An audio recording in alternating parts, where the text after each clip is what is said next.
మాజీ ముఖ్యమంత్రి, కేంద్ర మాజీ హోంమంత్రి, ఆల్ ఇండియా కాంగ్రెస్ పార్టీ మాజీ అధ్యక్షుడు శ్రీ కాసు బ్రహ్మానందరెడ్డి గారి జయంతి ఈరోజు ఘనంగా మేము నర్సరావుపేట పట్టణ నడిబొడ్డులో జరుపుకుంటున్నాం.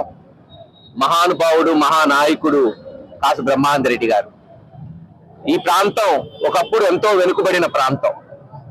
ఆయన ముఖ్యమంత్రి అయిన తర్వాత పట్టుబట్టి నాగార్జున సాగర్ కట్టి క్రస్ట్ గేట్లు పెట్టి కుడి ఎడమ కాలువల్లో కృష్ణా నీళ్లు పరవళ్లు తొక్కిన తర్వాత సజ్జా జొన్న పండించే స్థాయి నుంచి ఈ రోజున వరిని, పత్తి, మిరప వాణిజ్య పంటలు వేసి బ్రహ్మాండంగా రైతు కూలి యావత్ ప్రపంచం, రాష్ట్ర, దేశ ఆకలిని తీరుస్తున్నాడు.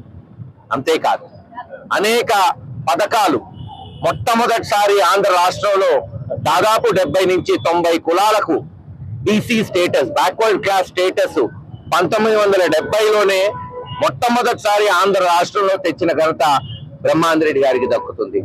వైజాగ్ స్టీల్ ప్లాంట్ కావచ్చు, అటు హైదరాబాద్ నగరంలో అనేక భారీ పరిశ్రమలు, BHEL, IDPL, IDSMT అనేక పరిశ్రమలు. అంతేకాదు హౌసింగ్ కింద మొట్టమొదటిసారి పేదవాడికి సొంత ఇళ్లు ఉండాలని ఆ రోజున LIC ద్వారా లోన్ తీసుకొచ్చి ఇక్కడే దశికాపురం అనే SC కాలనీలో సొంత ఇళ్లు పేదవాళ్ళకి కట్టించడానికి, పక్కా ఇళ్లు కట్టించడానికి నాంది పలికింది కాసు బ్రహ్మానందరెడ్డి గారి హయాంలోనే. ఇక్కడే కాదు, మీరు హైదరాబాద్ పోయి చూస్తే జూబ్లీహిల్స్ వంటి ఈ రోజున మీరు పేరుగాంచిన ప్రతి ఒక్కళ్ళు ఆంధ్ర, తెలంగాణ రాష్ట్రాలలో మహానాయకులు, లేదు సినీ ప్రముఖులు, వ్యాపారవేత్తలు ఈ రోజు జూబ్లీహిల్స్ వంటి కాలనీలో ఉంటున్నారంటే ఆ రోజు ఆయన పెట్టిన విత్తనమే ఆ జూబ్లీహిల్స్ సొసైటీ. ఇలాగ అనేక కార్యక్రమాలు ఈ రాష్ట్రంలో, అటు పోచంపాడు ప్రాజెక్ట్ కావచ్చు, లేదు శ్రీశైలం ప్రాజెక్ట్ ని నాంది పలకటం కావచ్చు, ఇలా ఇరిగేషన్ తీసుకోండి, వ్యవసాయం తీసుకోండి, భారీ పరిశ్రమలు తీసుకోండి, రిజర్వేషన్లు తీసుకోండి, సామాజిక న్యాయం తీసుకోండి, ఇలాగ అనేక చేసి ఈరోజు ఆంధ్ర రాష్ట్రానికి ఆ రోజు దిక్సూచయ్యారు. సరే, అటువంటి మహనీయులు చూపిన దారిలో ఈరోజు మేమందరం చాతనైనంత వరకు, అందరూ అంటుంటారు కాలం మారిపోయింది, సమాజం మారిపోయింది, ఆ రోజున్న రాజకీయ విలువలు ఈ రోజులే వాస్తవే. ప్రపంచం మారిన తర్వాత దేశం, రాష్ట్రం మారటం, ఈ ప్రాంతం మారటం పెద్ద విశేషం కాదు. కానీ ఇటువంటి నాయకుల్ని స్మరించుకుంటూ వాళ్ళు చేసినటువంటి అభివృద్ధి కార్యక్రమాలని ముందుకు తీసుకెళ్తూ చాతనైనంత వరకు మేమందరం వాళ్ళ విలువల్ని కాపాడుకుంటూ ఈరోజు ఈ ప్రాంతంలో రాజకీయాలు చేస్తున్నాం. గెలవచ్చు, ఓడొచ్చు, అది పెద్ద విశేషమేం కాదు. రాజకీయాల్లో అందరు చూసిందే మహానాయకులు. కానీ ఇటువంటి మహానుభావులు అడుగు జాడల్లో చాతనైనంత వరకు మేము నడిచామా లేదా అనే మా ఒక ఆత్మ విమర్శే మాకు ముఖ్యమని ఈరోజు తెలియజేస్తూ ఆ మహానుభావుడికి ఘనంగా మేమందరం ఈ రోజు నర్సరావుపేట నడిబొడ్డులో నివాళులు అర్పిస్తున్నామని తెలియజేసుకుంటూ సెలవు తీసుకుంటున్నాం. 1955 సంవత్సరంలో జవహర్లాల్ నెహ్రూ గారు నాగార్జున సాగర్ ప్రాజెక్టును శంకుస్థాపన చేసే సమయానికి ఆనాటి ప్రకాశం, గుంటూరు, నల్గొండ, కృష్ణా జిల్లాల్లో సాగునీటికి సమస్య విపరీతంగా ఉండేది. 1955లో జవహర్లాల్ నెహ్రూ గారు నాగార్జున సాగర్ ప్రాజెక్టుకి శంకుస్థాపన చేసిన డ్యామ్ ఫుల్ రిజర్వాయర్ లెవెల్లో ట్రస్ట్ గేట్లు ఏర్పాటు చేయాలి.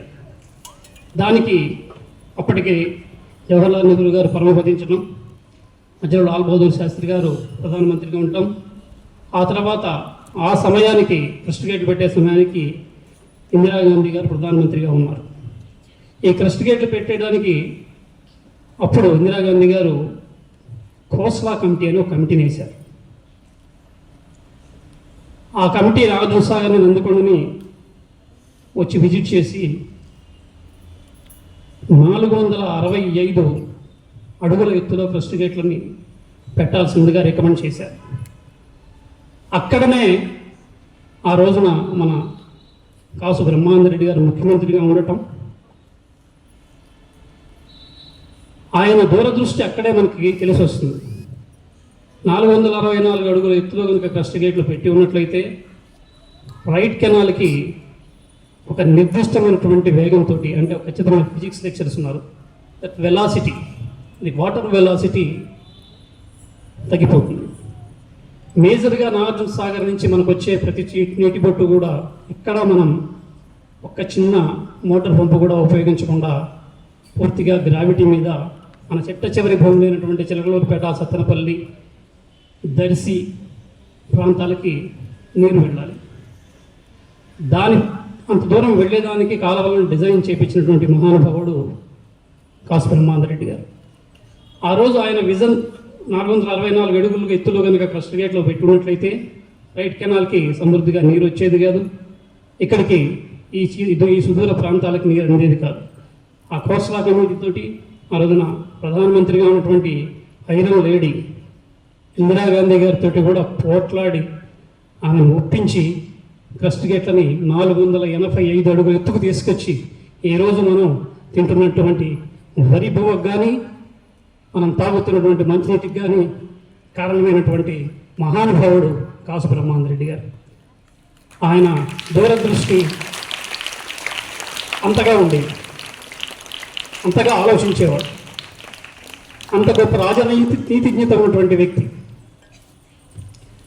ఆ రోజున ఆయనకి అంత స్ట్రాంగ్ విల్, ఈ ప్రాంతానికి నీరు అందించాలి, నా ప్రాంతానికి, నేను పెరిగిన ప్రాంతానికి వరి అన్నాన్ని అందించాలి అనేటువంటి ఒక దృఢ సంకల్పం ఆయనకు ఉండబట్టే ఈ రోజున ఈ ప్రాంతం అంతా సస్యశ్యామలంగా వృద్ధి చెందింది.